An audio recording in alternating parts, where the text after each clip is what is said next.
Kepala cabang emang owner? Enggak. Kerja kan? Iya. Kepala cabangnya dealer mobil emang owner? Enggak juga ya. Enggak juga, tapi kebetulan mereka tidak buat konten, Pak. Menarik. Tapi kalau misalnya kita sudah kerja dengan amat sangat baik, semuanya dijalani dengan luar biasa, hampir jarang saya ketemu orang yang tidak jadi apa-apa. Taufik Hidayat, itu sehari mukul cuma main 2 set doang. Enggak pernah. Enggak kan? Bukan. Di titik sekarang, kalau dimasukin ke toren keringetnya, toren 2 ton juga kayaknya lebih itu. Percuma, karyawan tuh nggak, bos lu tuh nggak sayang sama lu, bos lu cuma sayang sama uangnya doang. Kalau bilang apa, bilang aja kerjaan kalian belum selesai. Kalian tahu yang nulis konten kayak gitu, penjilat di tempat usahanya. Welcome to Pikiran Si Boy. Hari ini kita akan ngebahas hal yang menurut kita penting, tapi lewat pikiran si Boy. Hari ini bareng sama Michael George. Hari ini kita mau ngebahas apa kok? Ini karyawan versus pengusaha kali kok ya. Kenapa di versusin? Emang pengusaha bisa nggak pakai karyawan? Iya udah, karyawan dan pengusaha. Oke, dan boleh ya? Iya, dan. Nah, jadi banyak nih beredar di internet kok. Kalau mau kaya harus jalur pengusaha. Betul. Oke. Aku sebagai fresh graduate, ya mau usaha, tapi pengalaman kagak ada. Betul. Terus? Ya kayak gimana ya? Bingung aja gitu, bingung. Mau jadi karyawan atau mau jadi pengusaha? Jadi karyawan apa jadi pengusaha? Oke. Jadi karyawan kan susah ya, naik tangga. Tangga apa? Tangga gaji. Tangga gaji. Atau tangga income. Tangga income, tangga naik jabatan dah istilahnya. Jauh kayak itu rasanya. Kamu tahu yang paling salah apa nggak? Enggak. Yang paling salah apa? Tujuannya? Bukan. Bisa. Yang paling salah kalau diem. Yang nggak diem, ini makanya bertanya. Bukan, diem ketika kalian mikir kalian mau jadi pekerja atau mau jadi pengusaha dan kalian mikir sambil kalian diem. Kalian tidak melakukan aksi apapun untuk mencari nilai ekonominya kalian atau mencari income-nya kalian dan kalian diem, kalian salah. Karena banyak juga pegawai yang kaya raya. Tanda kutip ya, bukan kaya raya dalam hal apa, tapi pegawai yang hidupnya baik, berkecukupan, rumahnya mewah, banyak. Kepala cabang emang owner? Enggak. Kerja kan? Iya. Kepala cabangnya dealer mobil emang owner? Enggak juga ya. Enggak juga, tapi kebetulan mereka tidak buat konten, Pak. Itu mungkin yang miss itu ya. Yang miss dari kita kebanyakan. Iya. Dua orang ini memang tidak bisa dijadikan satu atau tidak bisa dijadikan sebagai yang mana yang mau kalian pilih sebagai acuan. Tapi tidak elok rasanya kalau kalian mendiskreditkan salah satunya. Pengusaha mendiskreditkan pegawai, pegawai mendiskreditkan pengusaha. Maksudnya mendiskreditkan apa? Menganggap orang lain itu salah untuk memilih apa yang dijalanin. Contoh, kalau kalian bingung kalian mau usaha apa, alangkah baiknya kalian sambil nyari kerja. Jangan bingung, ntar jangan nongkrong, gue lagi bingung nih mau usaha apa. Nyari kerja gak? Enggak. Nah, itu lebih parah. Progresnya nol ya, progresnya bisa ngomong doang dia. Iya, tapi yang paling baik adalah kalian cari income kalian dulu bagaimanapun caranya. Pakai jalur apa kek? Mau kerja, mau usaha. Even kalian jualan beras pun kalian berusaha. Pengusaha lo jualan beras. Tapi kalau pengusaha jualan beras atau pengusaha warung dilawan sama pegawai bank, yaitu kacap. Kepala cabang. Oh iya. Hidupnya sejahtera yang mana? Menurut aku tukang beras ya. Gak ada yang tahu kan? Karena kacapnya nggak pernah bikin konten. Karena kita nggak pernah lihat mobil kacapnya. Nggak pernah. Tapi dua hal ini memang bukan buat dikompetisikan. Mereka menjalani hidupnya masing-masing. Mereka happy dengan tugas dan tanggung jawabnya. Dan mereka tidak bilang bahwa mendingan gua mah jadi kacap. Atau kacap mendingan gua mah jualan beras. Nggak juga. Nggak ada hubungannya. Jadi buat kalian yang masih bingung, bingungnya nggak apa-apa. Tapi jalanin yang salah satunya yang dekat menurut kalian atau cari nilai ekonomis kalian gimana pun caranya. Metodenya di internet banyak, itu metode saja. Kalian tidak dengar apapun metodenya, kalian jalan sesuai dengan passionnya kalian, it's work kok. Oke kok, ada pertanyaan kalau gitu. Cara jadi kaya pakai jalur pengusaha gimana sih? Harus bapaknya kaya. Cepet banget kan, itu. Biasa tips triknya ada tips trik. Nggak ada. Hidup itu nggak ada tips dan trik. Semuanya sebenarnya sharing. Makanya saya bukan konten yang 6 hal membuat kalian menjadi kaya. Nggak ada. Pakai 1 hal modal jujur, ya bisa juga kaya. Kan saya pernah cerita, entah di konten pendek saya di Reels. Ada orang kaya jalur beruntung, ada. Ada orang kaya jalur nekat, ada. Jualan sabu mungkin kaya, tapi jalur nekat. Oke. Tapi kan banyak metode. Jadi nggak bisa dipastikan kalian mengikuti metode yang ada baru jadi kaya. Nggak juga. Kalian kerja dengan amat sangat baik, berhasil, berprestasi, semua kerjaan diambil, outstanding. Jadi lu CEO bisa. Ya kan? Iya, benar. Apakah CEO owner? Enggak, bukan ya. C-level kan? Kalian accountingnya hebat, revolusioner, menekan cost, piutang tidak pernah terlambat, semuanya bagus. Jadi lu CFO. Iya, bukan owner juga tapi. Bukan owner juga kan? Tapi kalian mau jadi owner, tukang mainan, bikin pop-up store di mana-mana, di mall segala macam, punya karyawan 10, 16, oke juga kok, boleh. Metode untuk orang jadi kaya bukan karena jalurnya, tapi terkadang passionnya sama submit apa yang mau di-suffer. Balik lagi. Submit apa yang mau di-suffer. Oke. Karena ada orang bilang, gue nggak bisa nih 8 to 5.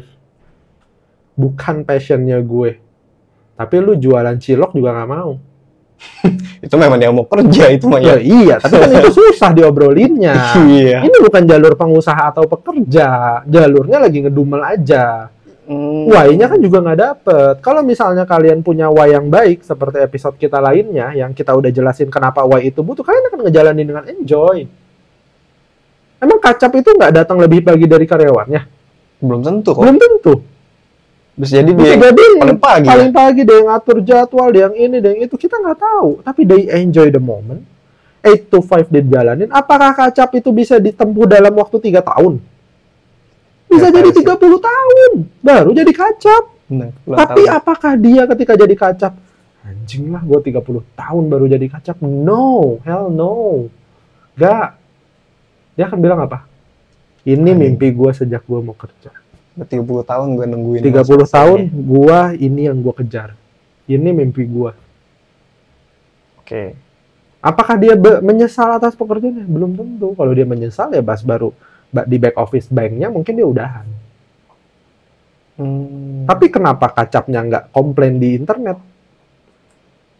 Emang kerjaannya bukan itu kali mungkin dia. Karena dia tidak komplain. Karena dia tidak merasa. Nggak komplain aja gitu. Karena suffernya itu hal yang harus dihadapin. Yang kayak kamu cerita apa? Suffer is linked to value. Link to value. Emang dia harus jalanin gitu loh. It's okay. Orang yang kerjanya di bagian agensi deh. Agensi. Editan, kerja jam 8 pagi sampai jam 5 sore. Editan customer minta besok. Cito beres jam 3 pagi. Tetap nggak jadi agensinya?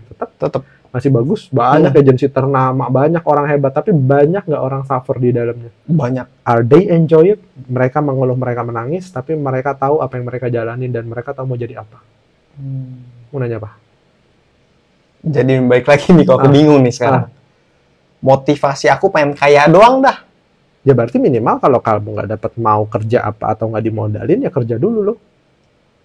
Balik lagi nih ya, apa yang kita punya, modalnya apa aja. Kita kan sebenarnya gini, kalau kamu tanya seberapa beruntungnya kita, banyak banget aspeknya. Saya nggak pernah menjawab pertanyaan dengan gamblang atau mudah biar bisa dicerna. Enggak, saya suka bawa kemana-mana dulu ya. Iya, benar. Karena nggak gitu analogi jawabannya, kehidupan juga sama. Nggak mungkin kamu, aku mau kaya Tuhan terus jawab, ya sudah aku akan berikan satu bos yang terbaik untuk kamu. Kan nggak bisa. Bukan gitu caranya. Nggak gitu caranya. Kamu ngelamar di 10 perusahaan, atau kamu ngelamar di perusahaan pertama, di layoff, perusahaan kedua, jalan, atau gimana. Kan caranya banyak. Tapi obrolannya ya kamu kerja dulu deh. Privilege apa sih sebenarnya yang kamu punya?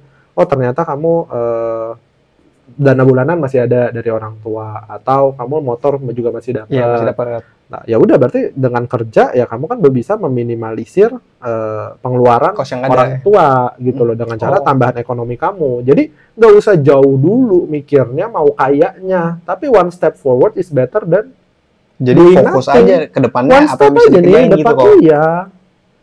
Kayaknya boleh gitu loh. Pain-nya siap gak? Tapi kan kadang orang suka ini nih ya, kebayang 10 tahun lagi saya jadi apa. Kebayang boleh. Tapi belum tentu besok tahu nih mau ngapain. Itu juga nggak ada masalah. Yang masalah apa? Contoh, pengamen. Dia mimpinya pengen jadi bintang besar kok. Betul. Tapi kan yang ngamen terus dikerjain setiap hari. Ya betul dong. Kalau begitu bukan nggak jadi apa-apa. Mana bisa dia jadi penyanyi besar? Mungkin obrolannya lebih tepat kayak kalau saya sering dengar podcast atau orang ngobrol siapa atau sharingnya siapa kayak bilang obrolannya Pandji Pragiwaksono, dia turnover hidupnya itu saat dia siaran radio. Entah Pandji yang stand up ya? Pandji yang stand up. Terus dia hanya bilang bahwa apa yang kalian kerjakan pada saat ini lakukanlah hal yang terbaik. Tuhan itu bisa ngerubah kehidupan Anda dengan hanya 3 menit, 2 menit yang penting. Kebetulan Pandji pada saat itu jadi penyiar radio dan dia terus all out dalam setiap acara di radionya tersebut. Dan kebetulan ada yang dengar itu seorang produser di salah satu TV tertentu. Sebelum Pandji dikenal nama Pandji Kena deh. Anjir. Itu produsernya. Merinding. Lah, the moment of truth dia baru dengar seorang Pandji itu cuma 3 menit sampai Pandji di calling untuk ngisi programnya. Masalahnya dia all out nggak ngejalaninnya. Apakah suffernya itu sesuai nggak sama yang dia mau? Contoh, balik lagi ke nge-gym deh, kayak episode sebelumnya. Kamu nge-gym 10 kali oke kan? Oke. Repetisi ke-20 sakit nggak? Sakit lah. Ke-30 mau ngerjain nggak? Belum tentu, tapi kalau dikerjain kan ada pain-nya lagi. 40 lebih pain lagi nggak? Lebih. Kalau misalnya dibilang, Michael, all out kamu ketika kamu pumping, itu berapa? 40 kok. Tahu dong suffernya? Tahu. Dikerjain dong. Karena kan bilang all out-nya segitu. Jadi setiap kamu nge-gym, kamu all out 40. Iya. Tapi pain-nya berasa? Berasa lah. Efeknya ada? Ada. Ya itu juga sama dalam hidup. Kalau kamu tahu pain-nya mungkin si Pandji, saya nggak tahu itu siaran pagi atau siaran malam, tapi ngobrol sama radio kan kayak kita ngobrol kayak gini. Kalau dia bilang, nggak ada efeknya lah, gue santai-santai aja atau apa, dia nggak akan merubah hidup dia kayak sekarang. Titik baliknya seseorang ya tergantung dirinya sendiri. Kalau kamu bilang pengamen itu akan berubah atau tidak, pertanyaannya, apakah dia menyanyi dengan sangat baik dalam setiap ngamennya? Apakah dia menyanyi dengan penuh semangat dan harapan yang dia bawa untuk 10 tahun ke depan? Ngamennya bukan sebuah masalah. Motivasi dia kerja setiap hari. Siapa tahu dia ketemu Bim Bim Slang. Siapa tahu dia ketemu penyanyi hebat lainnya kayak Judika. Kan albumnya Judika itu banyak yang ditulis sama orang lain fansnya loh. Oh gitu. Kamu juga nggak tahu ya? Nggak tahu. Ada banyak lagunya Judika yang ditulis sama fansnya langsung. Nggak ada yang tahu. Tapi kamu ketika kerja all out apa enggak? Makanya kerjanya pakai hati apa enggak? Oh, pantas aku pernah dengar ini nih, quotes. Ceramah di depan 1 orang sama di 100 orang, kita harus tetap kasih yang terbaik gitu kok ya. Ya, betul. Mirip ya ini ya. Intinya di setiap pekerjaan kita harus give the best. Karena kita nggak tahu kapan Tuhan atau alam semesta ini mengizinkan kita merubah keadaan kita. Kita nggak ada yang tahu. Menarik. Tapi kalau misalnya kita sudah kerja dengan amat sangat baik, semuanya dijalani dengan luar biasa, hampir jarang saya ketemu orang yang tidak jadi apa-apa. Pasti jadi sesuatu. Contoh, kita di dalam podcast bisa dilihat channel, bisa lihat di pojok kanan atau pojok kiri, nanti kita belajar lagi ya. Di sini saya lupa ya. Tapi dasarnya adalah Rian itu cuma sales Toyota. Yang saya pernah undang, dia all out buat jadi sales Toyota. 1 kali SPK bisa berapa unit mobilnya, sampai setiap hari masih ada orderan Hilux apa. Dia orderan sebulan beres, omset sebulan mungkin cuma waktu seminggu, 10 hari sekarang. Tapi dia happy ngejalaninnya, dia all out, kita ajak makan di mana aja dia hadir, kita ngobrol, minta tes unit, dan saya nggak pernah beli lagi sebelum Toyota Reborn saya, tapi dia masih ngelayanin saya dengan baik. Yan, Innova Zenix cakep Yan, siap kok, besok bawa lah, gue nggak minta, nggak apa-apa, kok santai aja, dibawa, kita naik Innova Zenix, enak ya Yan, gini, ya, nanti dia duitnya belum ada Yan, nggak apa-apa kok santai, siap gitu, dia all out. Oh begitu kok dia. Loh, tapi dia enjoy the moment. Jadi apa? Keluarganya bahagia. Bukan siapa-siapa. Tanda kutip bukan dari orang lurah, desa, camat atau bukan. Orang biasa aja. Grassroots lah kalau kita bahasa sekarang. Apakah dia menjadi orang luar biasa hebat? Yes, untuk keluarganya. Apakah dia butuh diakui di media internet? No. Hell no. Tapi apakah dia merubah hidup? Iya, hidupnya berubah. Dia bukan sultan, bukan orang kaya, nikah umur 21, 22, kalau saya nggak salah, semester akhir, aneh. Jalani hidup, suffernya diterima, sustain, so what? Nggak ada masalah. Jadi sekarang udah bukan lagi masalah karyawan atau pengusaha. Bukan. Seberapa kalian all out di industrinya kalian. Masalahnya kan juga di internet yang lebih repot begini nih, ada mental health kan. Terus ada bilang, jadi karyawan mah, kalau atasan minta apa, udah. Nurut aja. Bukan. Udah. Desk job lu aja yang lu kerjain. Iya. Percuma, karyawan tuh bos lu tuh nggak sayang sama lu. Bos lu cuma sayang sama uangnya doang. Kalau bilang apa, bilang aja kerjaan kalian belum selesai. Kalian tahu yang nulis konten kayak gitu, penjilat di tempat usahanya? Hah? Tahu nggak? Nggak tahu kan? Bisa jadi loh. Bisa jadi loh. Kalian tahu nggak orang yang ngajarin parenting itu yang di internet sana nggak punya anak dan masih single? Hah?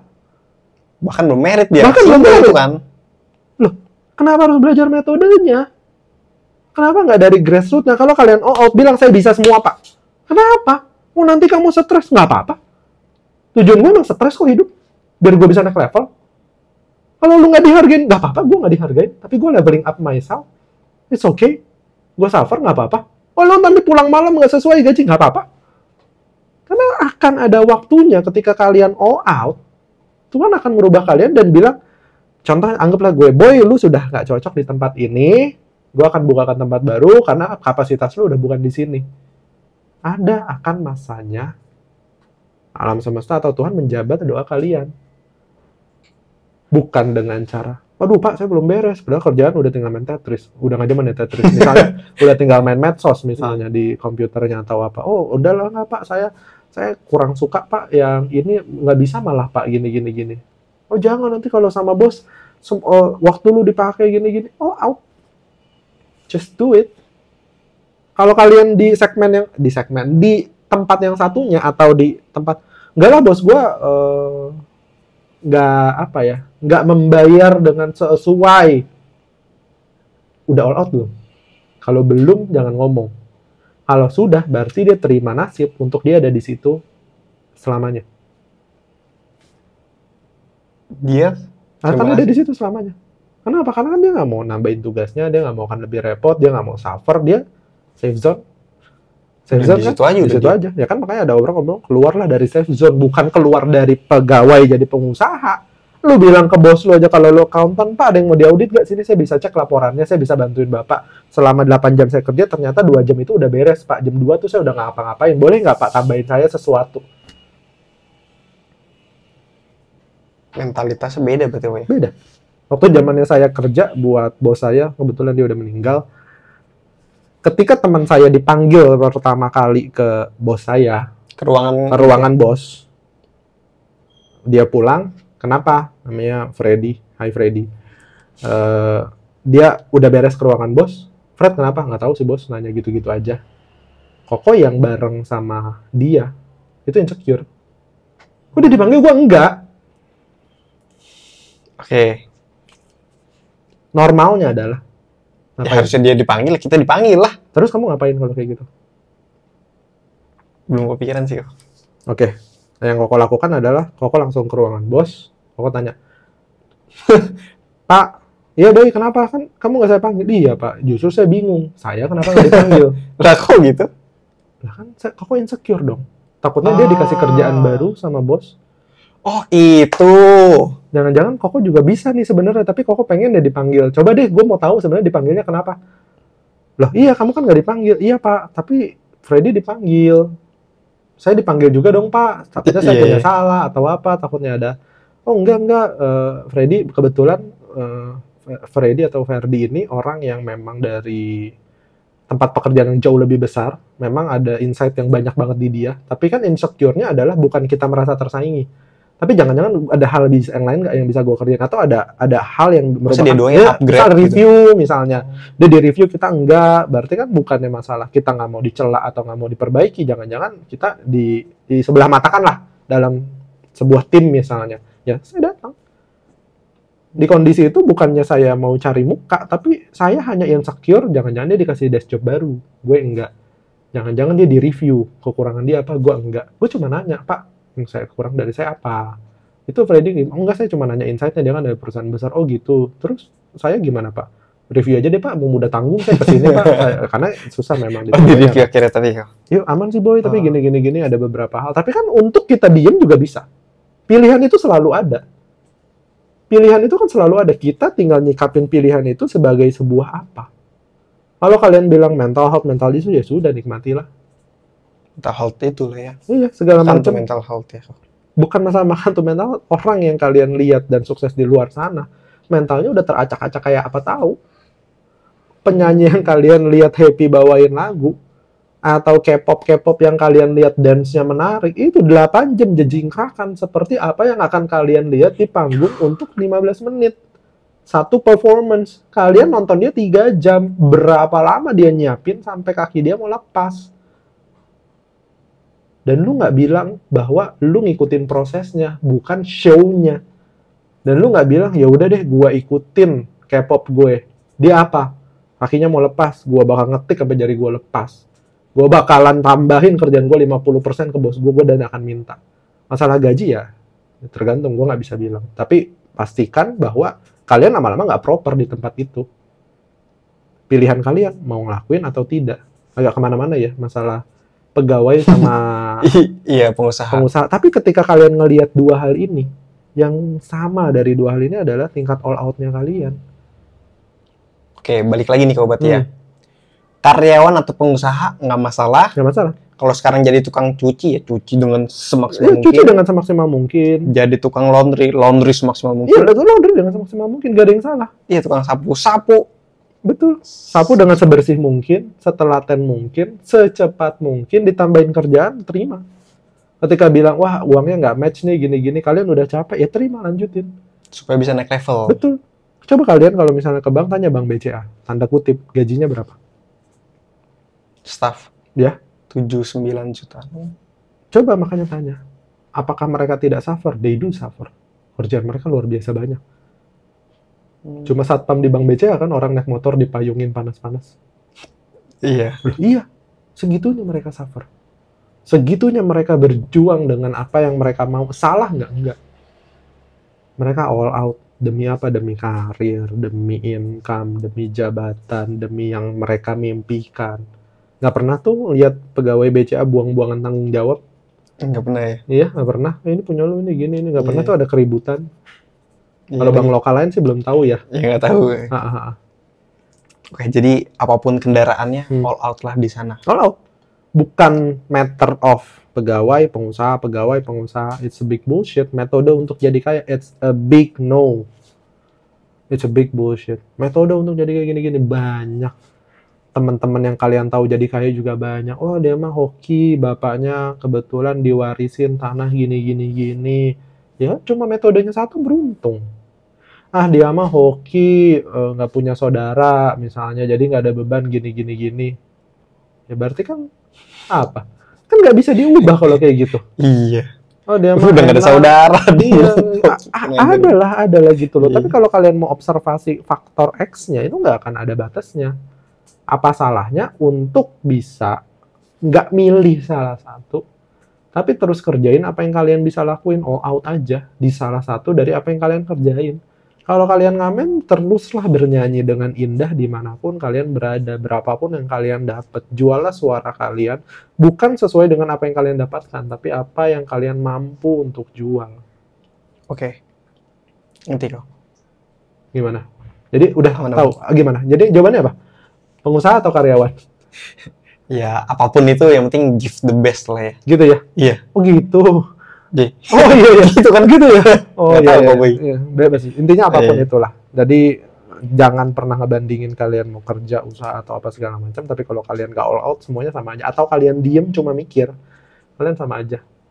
Nggak terlalu, jangan pusingin teori-teori di internet, observasi lagi, cek lagi, balik ke suffer yang kalian mau nikmati kayak apa. Gak ada kan Alan Budi Kusuma, terus Taufik Hidayat, itu sehari mukul cuma main 2 set doang. Nggak pernah. Enggak kan? Bukan. Di titik sekarang, kalau dimasukin ke toren keringetnya, toren 2 ton juga kayaknya lebih itu. Mungkin bisa 3 kali toren 2 ton kali itu kalau dikumpulin semua keringet dia. Dari awal karir sampai sekarang dia masih keringetan. Dan itu yang harus ditukar. Keringet kalian sudah ditoren ke berapa? Bener, bisa jadi. Bener. It's okay. Kalian ngelihatnya, kita bangga sama mereka. Tapi kadang-kadang bangganya itu nggak masuk ke badan gitu loh untuk kita. Gila ya dia bisa berapa gede. Nah, malah kebalik kan.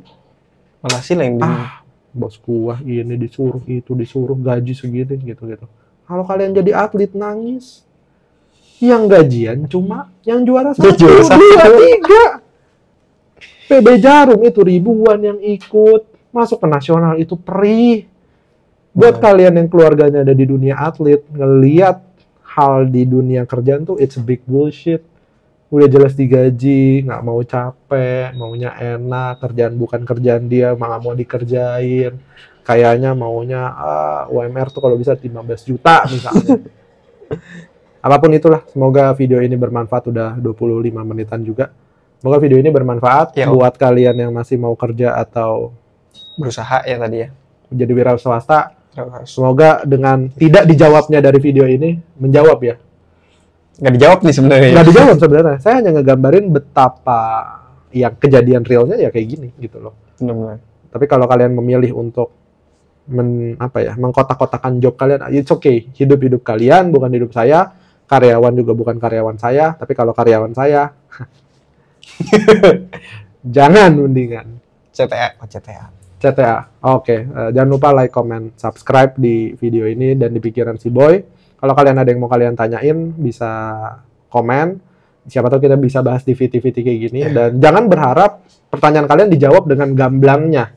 Karena apa yang kalian rasa itu sebuah jawaban, jangan-jangan itu sebenarnya sebuah pertanyaan atau pembodohan buat kalian. Jangan-jangan. Karena menurut saya seperti itu. Yang mau request topik boleh juga kok ya? Boleh, bebas. Ya, thank you semuanya. Semoga bermanfaat. Bye-bye.